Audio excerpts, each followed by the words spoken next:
Let's dive straight into the numbers that shook the nation. In 2022, the Ceylon Petroleum Corporation, or CPC, posted a staggering net loss of LKR 779 billion. That's not just a big number. It's a crisis written in black and red ink. But how did we get here? Global oil prices shot up, and our rupee nosedived thanks to a severe forex shortage. Now, you might be thinking, why not just raise prices at the pump? Here's the catch. As a state-owned enterprise, CPC had to keep fuel flowing, even if it meant selling at a loss. Think of it like running a bakery where you're forced to sell bread below cost just to keep people fed. Add in supply chain bottlenecks, unpaid debts, and those infamous fuel queues, remember the hours spent waiting for petrol? And you've got a perfect storm. The technical term here is exchange rate risk, the danger that currency fluctuations wipe out your earnings. And for CPC, this risk wasn't just theoretical.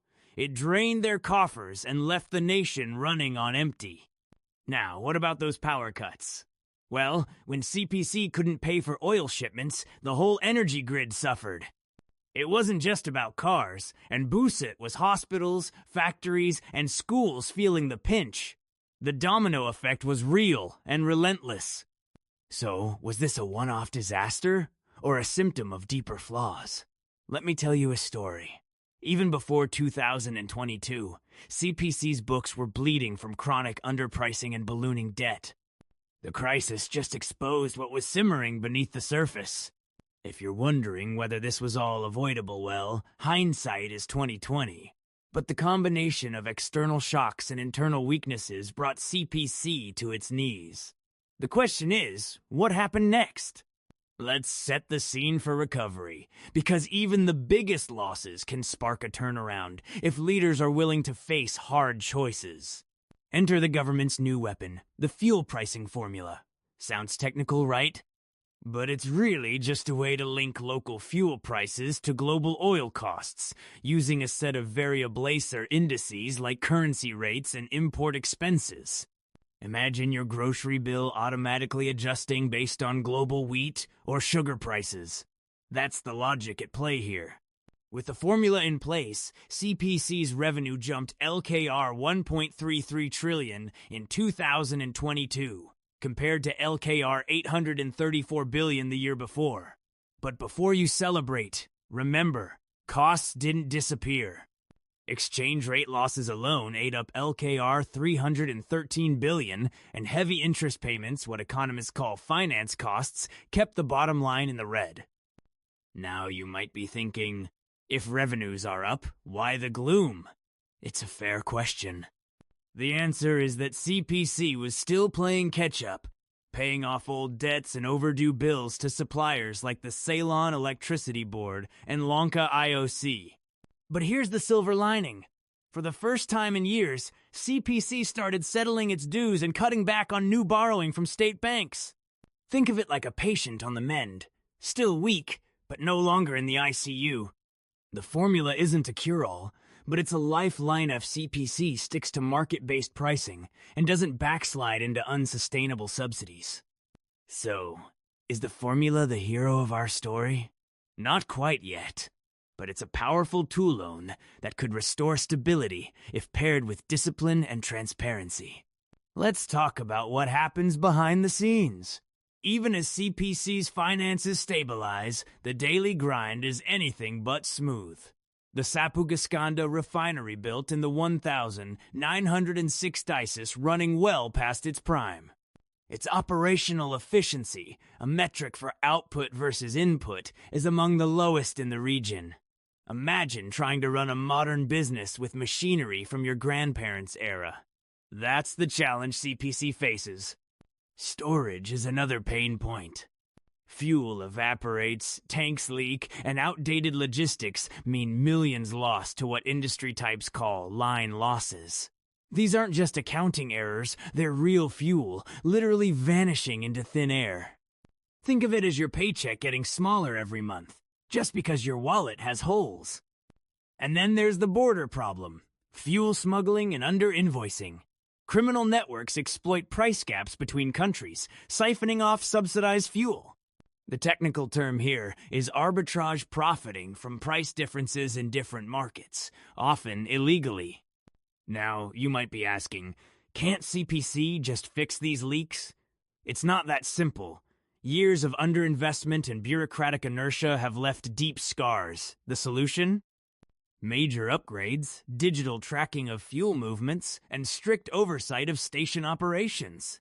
Without these, waste and corruption will keep dragging CPC down. So, the operational battle is about more than money.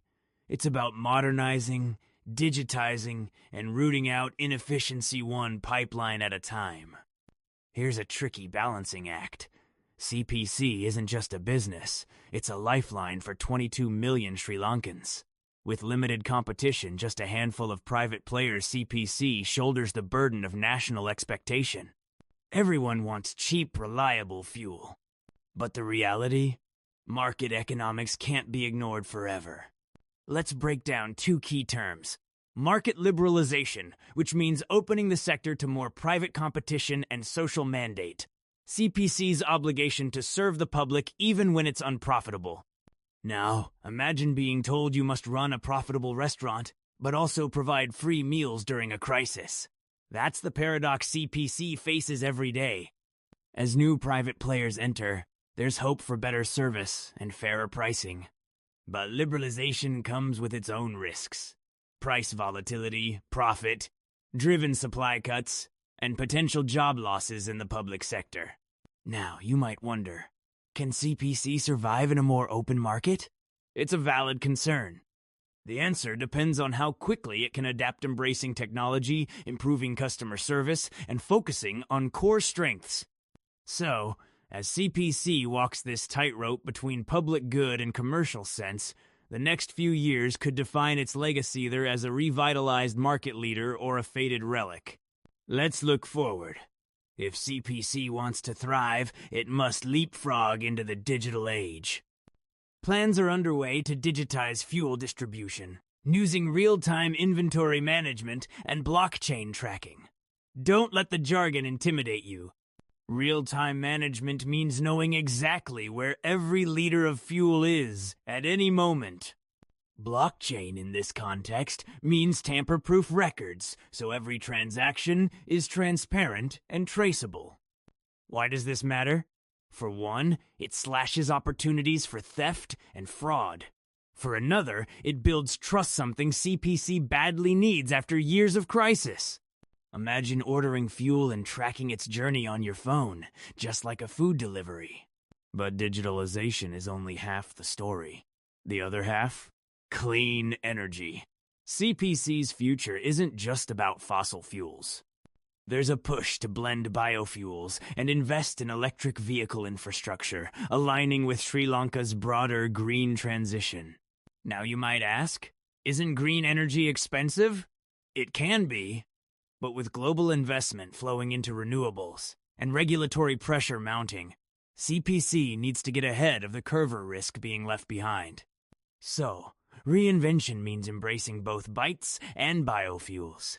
The companies that do this first won't just survive, they'll lead the new energy era.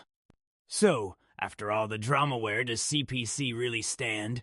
The bleeding has slowed, thanks to pricing reforms and better collections, but the patient isn't out of danger. The technical phrase here is structural reform, deep, lasting changes, not just short-term fixes. Now, let me paint a hypothetical. What if CPC fully adopted market pricing, slashed waste, and went digital overnight?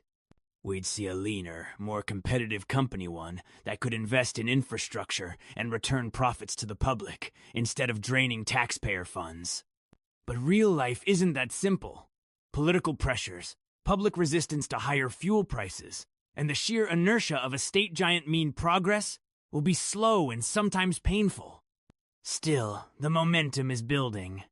If CPC can partner with global investors to modernize its refinery, digitize its supply chain, and pioneer clean energy, it could turn from a national burden into a national asset. So, is CPC still bleeding, or finally on the mend? The answer depends on leadership, discipline, and the willingness to put reform above politics. The next chapter is being written right now, and we'll be here to cover every twist and turn.